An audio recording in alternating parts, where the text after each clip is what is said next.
আসসালামু আলাইকুম।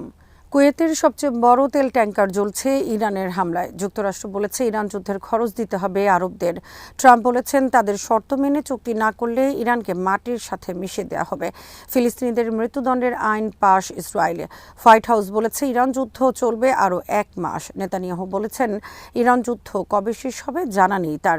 হরমুজ প্রণালী দিয়ে চলাচলরত জাহাজ থেকে টোল আদায় করবে ইরান। বিডিভিউজ ইনফোটেইনমেন্টে স্বাগত জানাচ্ছি, আমি শরফিতিবা। আজ জানাবো ইরান যুদ্ধ বিষয়ক গুরুত্বপূর্ণ কিছু খবর। ইরানের আত্মঘাতী শাহেদ ড্রোন আঘাত করেছে কুয়েতের সবচেয়ে বড় তেল ট্যাঙ্কার আল সালামিকে। রোববার সংযুক্ত আরব আমিরাতের দুবাই বন্দরে নোঙর করা অবস্থায় আক্রান্ত হয়েছে জাহাজটি। আক্রমণের ফলে আগুন লেগে যায় জাহাজটিতে আত্মঘাতী ড্রোন হামলার সময় পূর্ণরূপে অপরিশোধিত তেল লোড করা ছিল। আল সালামি কুয়েতের সবচেয়ে বড় তেলবাহী ট্যাঙ্কার। বিশ্বের শীর্ষ কয়েকটি বড় তেলবাহী ট্যাঙ্কারেরও একটি আল সালামি ট্যাঙ্কার। এর দৈর্ঘ্য ১,০৯২ ফিট, প্রস্থ ১৮০ ফিট, তেল ধারণ ক্ষমতা ৩,২০,০০০ টন। ২০১১ সালে দক্ষিণ কোরিয়ায় নির্মিত হয়েছে দৈত্যাকারী জাহাজটি। বিশাল তেল ট্যাঙ্কারে হামলার পর আগুন ধরায় সাগরে তেল ছড়িয়ে পড়া ও ভয়াবহ পরিবেশ বিপর্যয়ের আশঙ্কা দেখা দিয়েছে। কুয়েত ও সংযুক্ত আরব আমিরাত জানিয়েছে হামলার ফলে জাহাজের হাল ক্ষতিগ্রস্ত হয়েছে, তবে কোনো নাবিক নিহত হয়নি। কুয়েত পেট্রোলিয়াম কর্পোরেশন এই ঘটনাকে একটি নৃশংস ইরানি বিমান হামলা হিসেবে বর্ণনা করেছে এবং জানিয়েছে যে জাহাজটির কিছু ক্ষতি হলেও কোনো হতাহতের ঘটনা ঘটেনি।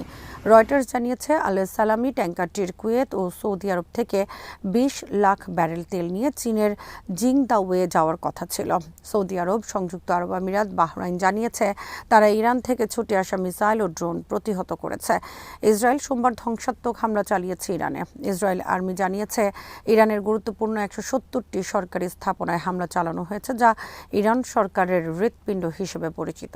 সোমবারের এই হামলার লক্ষ্য ছিল ইরানের সরকারকে সম্পূর্ণ পঙ্গু করে দেয়া।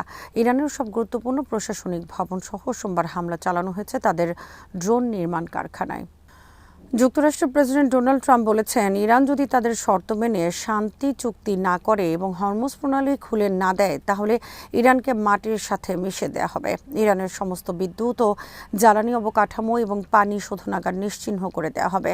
ট্রাম্প বলেছে ইরানের খার্গ দ্বীপের সমস্ত তেল অবকাঠামো ধ্বংস করা হবে। হোয়াইট হাউস মুখপাত্র ক্যারোলিন লেভিট বলেন, আমরা এখন পর্যন্ত ইরানের ১১,০০০ লক্ষ্যে আঘাত করেছি এবং ইরানের স্থল অভিযানের সম্ভাবনা এখনও নাকচ করেননি ট্রাম্প। সাংবাদিকদের এক প্রশ্নের জবাবে ক্যারোলিন লেভিট বলেছেন যুদ্ধ আরও অন্তত ১ মাস চলতে পারে। ডোনাল্ড ট্রাম্প দাবি করেছেন ইরানের সঙ্গে আমাদের চমৎকার আলোচনা চলছে, তাদেরকে আমাদের শর্ত মানতে হবে। তবে ইরানের পররাষ্ট্র মন্ত্রণালয় ট্রাম্পের এই দাবি প্রত্যাখ্যান করে জানিয়েছে যুদ্ধ শুরুর পর মিথ্যাবাদী শয়তান যুক্তরাষ্ট্রের সঙ্গে কোনো আলোচনা হয়নি তাদের। ইরানের পররাষ্ট্র মন্ত্রণালয়ের মুখপাত্র ইসমাইল বাঘাই বলেছেন যুদ্ধ শুরুর পর এই ৩১ দিনে আমেরিকার সঙ্গে ইরানের কোনো আলোচনা হয়নি। তিনি বলেন পাকিস্তানের মাধ্যমে ১৫ দফা প্রস্তাব পাঠানোর বাইরে আর কোনো আলোচনা হয়নি যুক্তরাষ্ট্রের সঙ্গে। বাঘাই বলেন তারা যুদ্ধ শুরুর আগে আমাদের সঙ্গে আলোচনার নামে প্রতারণা ও বিশ্বাসঘাতকতা করেছে এবং আমরা তা ভুলে যাইনি। ইরান আবার সেই একই প্রতারণার ফাঁদে পা দেবে না। যুক্তরাষ্ট্রের পররাষ্ট্রমন্ত্রী মার্কো রুবিও সোমবার বলেছেন যে কোনো উপায়ে হোক আমরা হরমুজ প্রণালী খুলে দেবই। তিনি বলেন আমরা এখনও আমাদের যুদ্ধাভিযানের লক্ষ্যের উপর মনোনিবেশ করে আছি।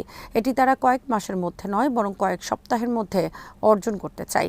ইসরায়েলের প্রধানমন্ত্রী বেনিয়ামিন নেতানিয়াহু সোমবার যুক্তরাষ্ট্রের নিউজ ম্যাক্সকে দেয়া এক সাক্ষাৎকারে বলেছেন যুদ্ধ কবে শেষ হবে সে বিষয়ে তিনি নিশ্চিত নন।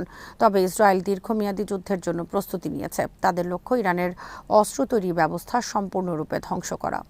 হরমুজ প্রণালী দিয়ে চলাচলরত সব পণ্যবাহী জাহাজের উপর টোল আরোপ করতে যাচ্ছে ইরান।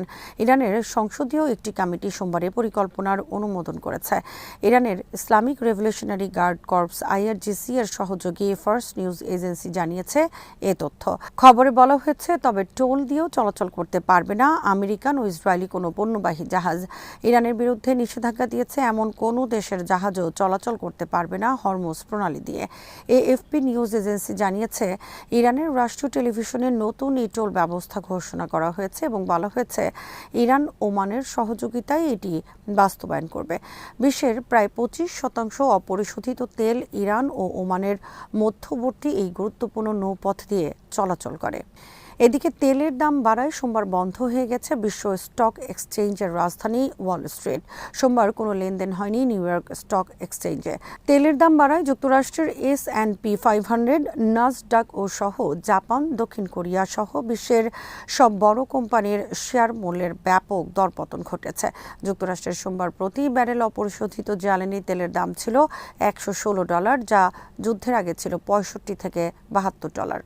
যুক্তরাষ্ট্র বলেছে ইরান যুদ্ধের খরচ দিতে হবে আরব দেশগুলোকে এবং এর পরিমাণ হতে পারে কয়েক ট্রিলিয়ন ডলার। হোয়াইট হাউস সোমবার এ ব্যাপারে ইঙ্গিত দিয়ে বলেছে প্রেসিডেন্ট ডোনাল্ড ট্রাম্প আরব দেশগুলোকে ইরানের বিরুদ্ধে যুক্তরাষ্ট্রের যুদ্ধের খরচ বহন করতে বলবেন। ট্রাম্পের মুখপাত্র ক্যারোলিন লিভিট এক প্রশ্নের জবাবে বলেন, 1990 সালের উপসাগরীয় যুদ্ধের সময় যুক্তরাষ্ট্রের মিত্ররা ওয়াশিংটনকে অর্থ জুগিয়েছে।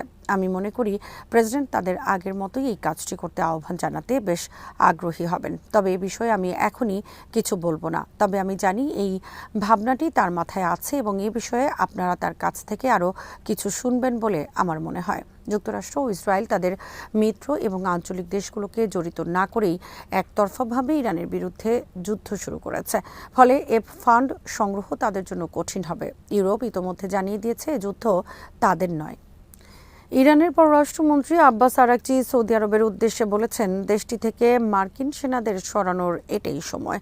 সামাজিক যোগাযোগ মাধ্যম এক্সে দেয়া এক পোস্টে আব্বাস আরাকচি কথা বলেন। পোস্টে তিনি বলেন, তার দেশ সৌদি আরবকে সম্মান করে এবং একটি ভ্রাতৃপ্রতিম দেশ হিসেবে বিবেচনা করে। ইরানের পররাষ্ট্রমন্ত্রী বলেন, আমরা কোনো আরব দেশে নয় বরং সেখানে থাকা মানবতার দুশমন আমেরিকার ঘাঁটিতে হামলা করেছি। ইসরায়েলি কারাগারে বন্দী ফিলিস্তিনিদের মৃত্যুদণ্ড দেওয়ার আইন পাশ করেছে ইসরায়েল। সোমবার দেশটির সংসদে এই আইন পাশ হয়েছে।